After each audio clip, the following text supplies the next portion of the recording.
Order 66 marked the birth of Sidious's New Order and the fall of the Jedi. Within hours, majority of them were wiped out. But this does beckon the question, what if it didn't work? What if there was a bug with the inhibitor chip that meant the clones weren't forced to carry out the order?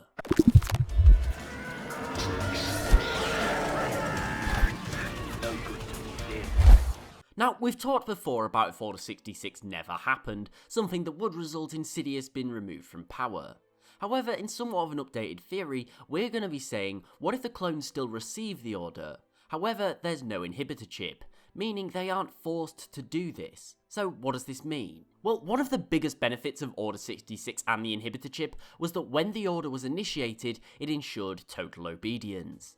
All prior beliefs and biases were cleared, so the clones would very much blindly follow orders, with their previous opinions of the Jedi and their experiences with them no longer been worth anything. This meant that the clones' response was fast and without hesitation. Now, by saying that the inhibitor chip doesn't work, means they're still going to get the order, but they aren't forced to obey it. For this reason, when the order's initiated, there's going to be a big delay from when it's carried out. Every clone is going to hesitate slightly before pulling the trigger, and this hesitation will allow many of the Jedi a chance to escape. Not only this, but clones will use their own initiative. For example, Commander Bakar on Magito. The clones were halfway through a fierce battle with the CIS.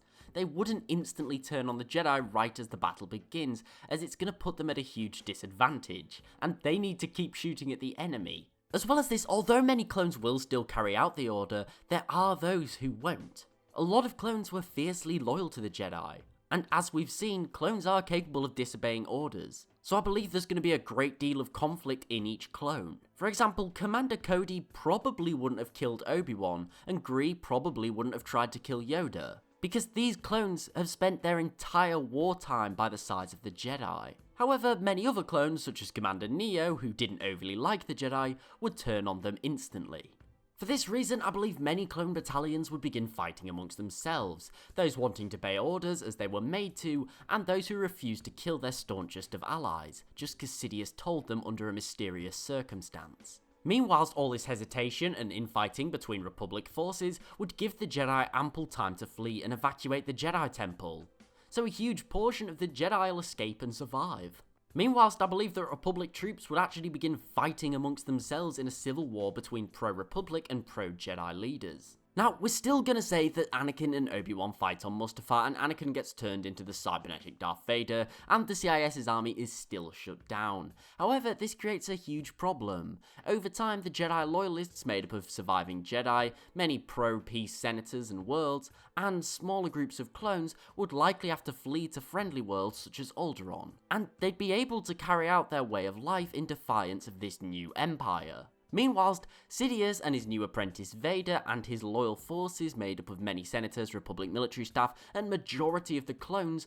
would likely struggle to defeat these new Jedi loyalist worlds. So you're going to end up with a very fractured empire. Sidious would definitely not have total control. Now, even Vader wouldn't be able to fight the likes of Obi-Wan, Yoda, and countless other Jedi Masters all at once, and although outnumbered, they would still be well funded and backed by numerous worlds whom didn't want to see the Jedi wiped out, and the Empire take power. Even Sidious's homeworld of Naboo would likely become a haven for the Jedi. Even after completely rebuilding his army and navy, I don't believe the Empire would actually be able to take on a world populated by hundreds and hundreds of Jedi, clone veterans, and funded by some of the wealthiest planets in the galaxy. It's for this reason why it would likely become a stalemate. The Empire would blockade these worlds, not daring to invade due to the casualties it would receive. Instead, they would have to bide their time until the Death Star was complete, and they could simply wipe out the entire world from far away. However, I personally believe it's very unlikely that the Empire would survive that long. The Jedi, away from Sidious's corruption in the Clone Wars, would become more powerful. They'd be more in tune with the Force, and they'd be more clear in their goals. They would also have Leia and Luke, and these would be trained in the arts of the Jedi from a young age, by the likes of some of the greatest masters, Yoda, Obi-Wan, and many, many more. I mean, imagine if they were trained from the age a youngling normally was. They would be unstoppable by the time we got to the time of A New Hope. For this reason, I find it likely Sidious's time would be very limited. The Jedi would likely find a way to bring him and his apprentice to justice before their planet killer was complete. they definitely wouldn't be able to travel around the galaxy, as they would be ambushed at any turn by Jedi assassins. But what do you think would happen? Which clone commanders do you think would stand by their friends? And how do you think it would affect the galaxy? Let me know in the comments below. Also, don't forget to check out the new You Versus series, where we put you up against some of the most deadly forces in the Star Wars galaxy. Thanks for watching. Please remember to like, share and sub, as it's really appreciated and it helps the channel grow. Also, don't forget to follow me on Twitter at @TheLawGuy and tick the bell for regular updates. Thanks again for watching. I do hope that you enjoyed, and I'll see you next time.